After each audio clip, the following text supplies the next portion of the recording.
You're still watching Midday Live on TV3, and early on, the Supreme Court ordered Spanish company Isofoton SA to refund monies paid to it. And former Attorney General Martin Amidu was seeking 9 declarations, including the legal payment of $1.3 million as a judgment debt to the company.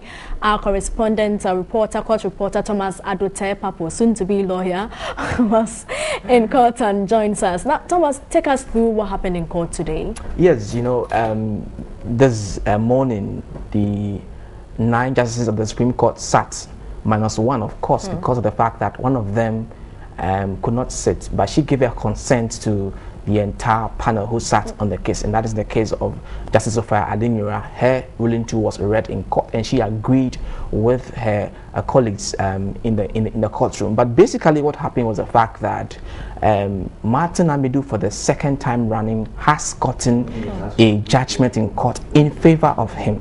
The ruling is in respect of some money that were paid to Isofoton because of judgment debt, again judgment debt, I must say, and the court was unanimous in its judgment, and the court consequentially asked Isofoton to return to the government of Ghana the amount of $325,472 million that it paid. You remember in 2011 these monies were paid, and the court said that even though Isofoton will return the money, it should pay with interest.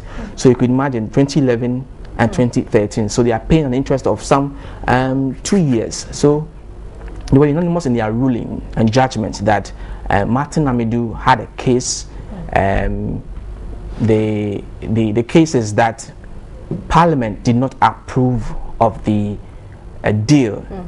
There is a law that says that before any deal will go through, Parliament should have its approval, and in this case, Martin Amidu's case was that Parliament did not assent to this deal, and so it was fishy and null and void. So the court upheld its position and gave ruling in his favor. Was Martin Amidu in court? Yes, Martin Amidu was in court as usual. He was in court, and he was very grateful to the court for their judgment. He maintained a calm posture in the courtroom, and I was surprised for once when the case was over and we came out of the courtroom. Naturally, you will expect that for somebody who has won a case, he will be, he would want shots to be taken of him. Martin Amidu in victory was so humble. At a point, he had to block the cameras from taking shots of him. He said that indeed this is not about Martin Amidu, it's about the country, and so we should not focus on him. So as soon as the case was over, his aides whisked him into his car and he was gone. And so we had to follow Martin Amidu. You could hear me in the insert saying that, Momoko, take shot, because we couldn't get shot. We had to get shots of the victor. And unfortunately for us, Martin Amidu thought that the case is not about him, it's about the country. And so we should not focus so much on it. So he was blocking us. So it was a tough time with us trying to get our exclusives, but we managed to get a bit of it. I don't know if that shot is ready. We could take it. I think it's ready. It's showing now, and you could see the Supreme Court building over there. And yes, so that's it. Portia is a second for Martin Amidu. That's Martin Amidu coming out of the courtroom, being whisked away by his aides over there, and it was tough, I must say. But we tried to get something out of the short time that he spent at the Supreme Court. Now, Thomas, what does this victory mean to Martin Amidu? He's campaigned on this issue solely. What do you think it means to him? Now, Martin Amidu is known as somebody who wants to be called as the citizen vigilante, and for a long time he has been trying to expatiate this view. You remember that he was sacked for misconduct, and that is as a result of some of these cases, because he vowed to expose certain things in government, and as a result of that, perhaps the authorities then didn't think that his action was right, so he was given the sack because of misconduct. And so for him, I think he stands vindicated here, Portia. He's a hero now. Everywhere you go, he's being hailed as the victor for saving Ghana. And this is coming just some few days when he was in court again, and then he was given victory over the water bill case, some amount of 25 million euros. The court said that should be returned to the government of Ghana because one man, Martin Amidu, went to court to seek redress. So that's it, Portia. Thomas, hold on over here. We have Dr. Maurice Ampao of the Legal Advocacy Center on the line to comment on this. Thanks so much for your time, Dr. Ampao. Oh, thank you. Greetings to your cherished viewers. Now, Dr. Ampao, it's a double win for Mr. Martin Amidu. What does this mean to the justice system in the country? Truly, I'm so proud to be a Ghanaian, and I'm so happy and I'm so excited because this shows clearly that our judiciary is highly independent, very focused, determined to uphold the rule of law. It has clearly shown that justice emanates from the people, and it is administering justice in the name of the people. And if you don't care whether your background, the Supreme Court does not discriminate. The Supreme Court is only there to ensure that justice prevails. And justice do not only prevail, but make sure that anybody who has a case, solid case, anybody who has the interest of the nation as at, once you appear before the Supreme Court and you're able to prove your case, and the law is on your side, and equity is also on your side, justice will be done. And that is what the Supreme Court are proving, that they are capable to apply the law regardless of who appear before them, and regardless of whether you have an interest or you don't have an interest. Once you are able to show that you are a citizen of Ghana and you are able to invoke the inherent jurisdiction of the court, they will hear you, and then they will ensure that justice is done.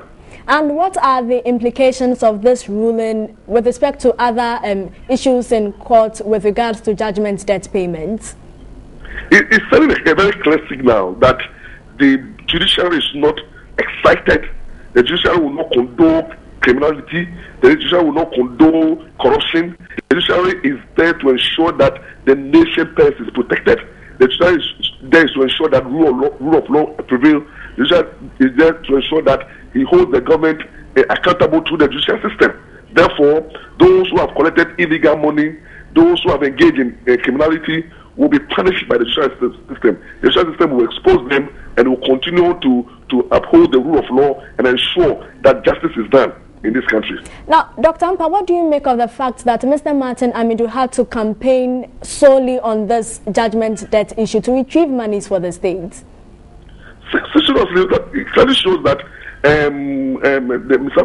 Martin Amidu believes so much strongly in the case that the nation of Ghana is being robbed. We are not getting what is fair and just. Those who are supposed to protect the national interests are not doing so. Therefore, he has taken the crusade to ensure that the nation is not ripped up, the nation is protected, and that is exactly what he's doing. So kudos to him. Does that suggest that the Attorney General's department must do more to in going to court with issues like this? Are you suggesting a reform over there? Definitely. The Attorney General is under pressure to up their game. There's so much pressure now on them because for the past they have not been up their game. They don't normally appear in court. There are so many instances where cases are mentioned. Attorney General department is not there. The attorneys are not there. Most of them compromise their stand. Most of them are not serious. This actually have put a lot of pressure on them. Now we have to look at the Attorney General with some eye, put pressure on them, ensure that the new system, the new administration under the current Attorney General deliver. And if they don't deliver, they should start firing them. Because one person, Martin Amidu, have proven that with Attorney General or no Attorney General, he can still go to court and then read cases for the Republic of Ghana. Thank you very much for your time. We've been speaking to Dr. Maurice Ampao. He is of the Legal Advocacy Center. And back in the studios, we have Thomas Adete. Papu, yes, I'm making a point. One other issue that came up in court after the ruling, one of the justices too had a cause to make a statement in court. Justice Donis Doche, he said that High Court judges should be very careful. If you recall, this case went to the High Court, and that's the High Court awarded this cost or this judgment debt to Isophoton. Usually, when there's a case in court and then you come to a constitutional issue, you have to refer it to the Supreme Court, which has jurisdiction on the case. Unfortunately, I think the High Court in this case did not do that, and so Justice Doche's view is of the opinion that judges should be careful when a case comes to them and it requires interpretation of the law. It should be referred to them. That's what he said. Thank you very much for your time, Thomas Adote Papu, bringing us updates over there. And the Supreme Court has ordered Spanish company Isophoton SA to refund monies paid to it. You're still watching Midday Live on TV3.